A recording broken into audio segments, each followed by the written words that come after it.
guys, and welcome back sa ating YouTube channel. So ngayon guys, no, magkakabit tayo ng disc split. Dumating na yung order natin sa Shopee guys, no.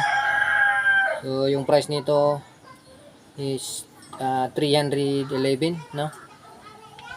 So ito yung in-order natin guys, lighting desk. So ikakabit natin dito sa ating unahan na gulong, no. Kasi bagong hub kasi tayo, kaya di natin magamit yung stock.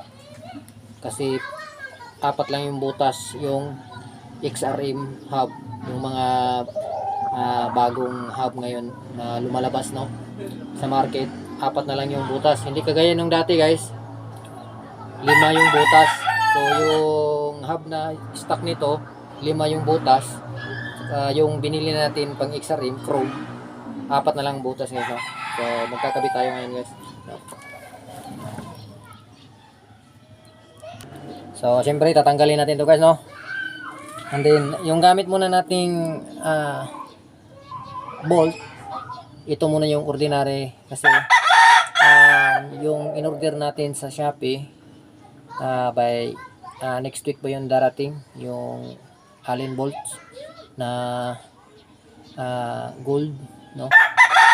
Yung CNC. So, ito muna yung temporary natin ikakabit sa ngayon, no? So, let's go na guys, tatanggalin natin yung gulong natin, no? So, don't forget to subscribe on my YouTube channel guys, no? Pa-share na rin and pa-like. So, sana masuportan nyo po yung ating munting video, no? Okay, work na tayo guys, no? Tanggal na tayo. Huwag na nating patagalin para makuha na natin at makabit na natin yung ating desk plate.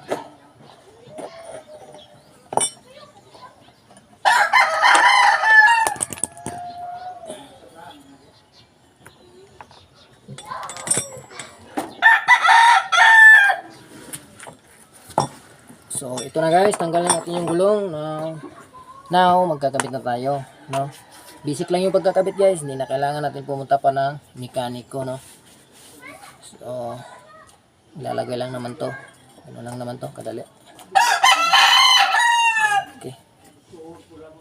Sabay kabit ng mga tornilyo. 4 na tornilyo.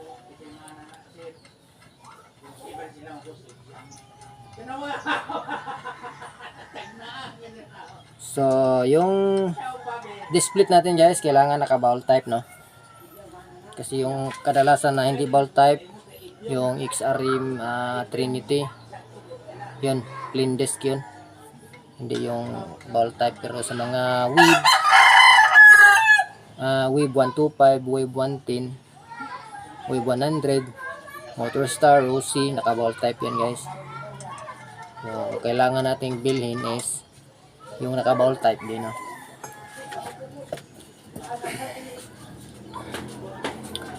So, higpit na tayo, no?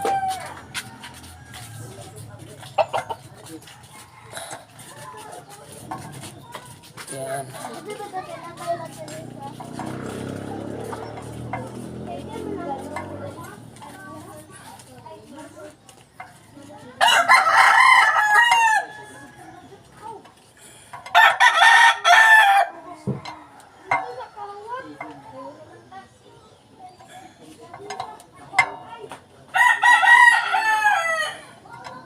So, kailangan tamang-tama lang yung pagkikwit guys, no? Hindi masyadong sobrahan, baka maputol naman yung ating tornilyo, no?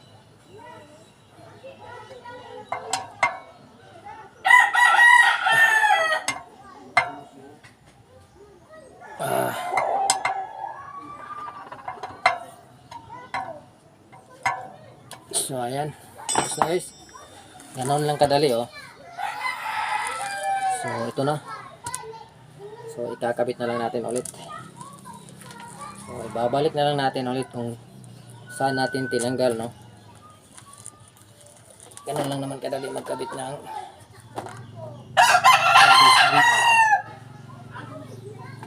mahirap kasi pag walang disc brake sa unahan guys, lalo na mapahinto tayo sa paakyat na area, no? Kailangan talaga mayroon dito.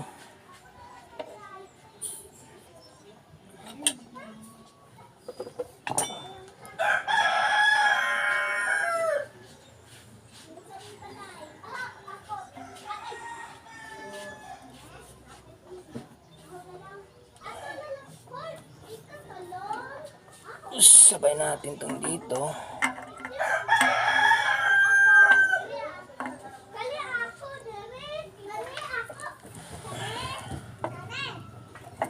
Ganito lang naman to eh.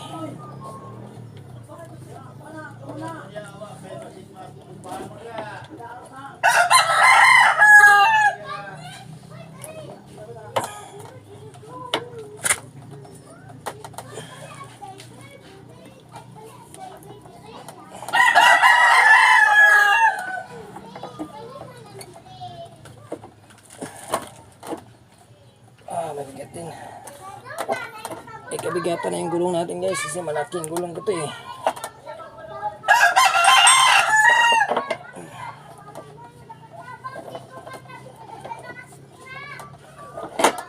Okay.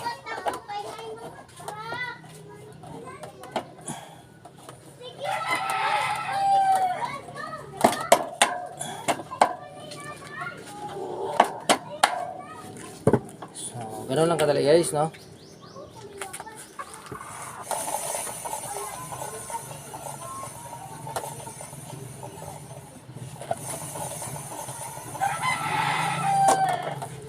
So, tapos na guys. Tapos na guys, no? So, ganun lang kadali magkabit ng disc brake, disc split, no? Disc brake or disc split, no?